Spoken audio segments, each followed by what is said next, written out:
నమస్తే.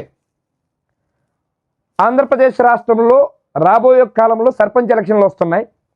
ఈ ఎలక్షన్ నిమిత్తము కేంద్ర ప్రభుత్వం కొన్ని నిధులు ఇస్తున్నది. ఆ నిధుల్లో భాగంగా 15th కమిషన్ ఉంటుంది. ఆ 15th కమిషన్లో లోబడి మనిషి మీద 850 రూపాయల లెక్కన గ్రామంలో ఉన్న జనాభా ప్రతిపాదన ప్రకారము 850 ఇంటూ ఎంతమంది జనాభా ఉంటారో ఆ జనాభా ప్రకారంగా ఆ గ్రామానికి నిధులు ఇస్తూ ఉంటుంది 15th కమిషన్ లోబడి. ఆ నిధులు ఒక ఎమ్మెల్యేనో ఎంపీనో ముఖ్యమంత్రినో ఖర్చు పెట్టవసరం లేదు.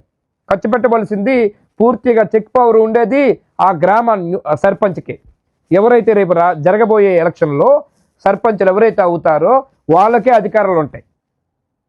వాళ్ళు తీర్మానం చేసుకొని గ్రామంలో ఉన్న మెంబర్లు ఆ గ్రామంలో పెద్దలు ఎవరైతే ఉంటారో తీర్మానం చేసుకొని ఆ సర్పంచ్ చెక్ పవర్ తోటే చెక్కు రాసి ఇవ్వాల్సిన బాధ్యత ఉంటుంది.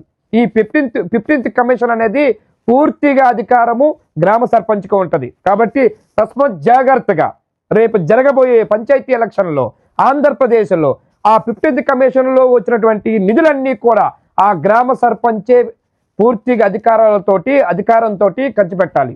అది తస్మత్ జాగ్రత్తగా ఖర్చు పెట్టాలి.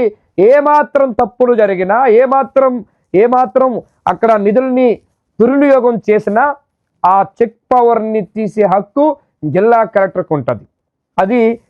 అది చూసుకోవాల్సిన బాధ్యత న్యూ సర్పంచ్లకు ఉన్నది. తస్మత్ జాగ్రత్తగా మెసలాలని కోరుతూ ఉన్నారు 15th కమిషన్ సంబంధించినటువంటి కేంద్ర ప్రభుత్వం. Thank you.